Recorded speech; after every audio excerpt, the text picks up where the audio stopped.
চলো দুর্জয় প্রাণের আনন্দে এই স্লোগানে চট্টগ্রামে শুরু হয়েছে 6 দিনব্যাপী বিজয় মেলা। 9 ডিসেম্বর উদ্বোধন করার কথা থাকলেও তা পিছিয়ে আজ 11 ডিসেম্বর সকালে মেলা উদ্বোধন করেন বিভাগীয় কমিশনার মোহাম্মদ জিয়াউদ্দিন এবং সভাপতিত্ব করেন চট্টগ্রাম জেলা প্রশাসক ও বিজয় মেলা পরিষদের সভাপতি ফরিদা খানম। মেলার স্থান নিয়ে ছিল আশঙ্কা। বিজয় মেলা কাজীর দেউরির আউটার স্টেডিয়ামে হওয়ার কথা থাকলেও স্থানীয় মানুষ ও খেলার মাঠে মেলা না করার সমালোচনার পর স্থান পরিবর্তন করে সিআরবি মাঠে করার উদ্যোগ নিলেও তা বাস্তবায়ন হয়নি। সর্বশেষ কাজীর দেউরি সার্কিট হাউসের পাশে পুরাতন শিশু পার্কের মাঠে মেলার উদ্বোধন করা হয়। গণমাধ্যমের আপত্তির মুখে কিন্তু মেলাটা সরানো হয়নি।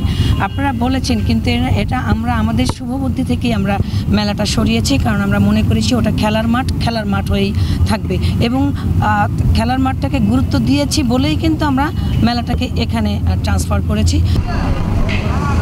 এবারে মেলার আয়োজন করেছে জেলা প্রশাসক। মেলায় 180টি স্টলের ব্যবস্থা থাকলেও স্টল বরাদ্দ হয়েছে মাত্র 50টি। চলছে স্টলের শেষ মুহূর্তের প্রস্তুতি।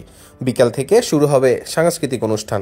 মেলায় এবার কোনো বৈদেশিক পণ্য স্থান পাবে না, থাকবে দেশীয় পণ্যের সমাহার। 36 বছর পর আবারও একই জায়গায় মেলা আয়োজন করতে পেরে গর্ববোধ করছেন আয়োজকেরা। বিজয় মেলাটা হচ্ছে এটা প্রাণের মেলা আমাদের জন্য, আমার জন্য বিশেষ করে। আমরা যারা 89-তে এই মেলা শুরু করেছিলাম, এই মেলা শুরু করতে গিয়ে আমরা সর্বসাধারণ একজন জনগণের মেলা ছিল এটা। 89-তে এই মাঠেই হয়েছিল মেলাটা। ওই মেলাটাই এখন আজকে আবার 36 বছর পরে এই মাঠেই হচ্ছে। এটা বড় পাওয়া আমাদের জন্য।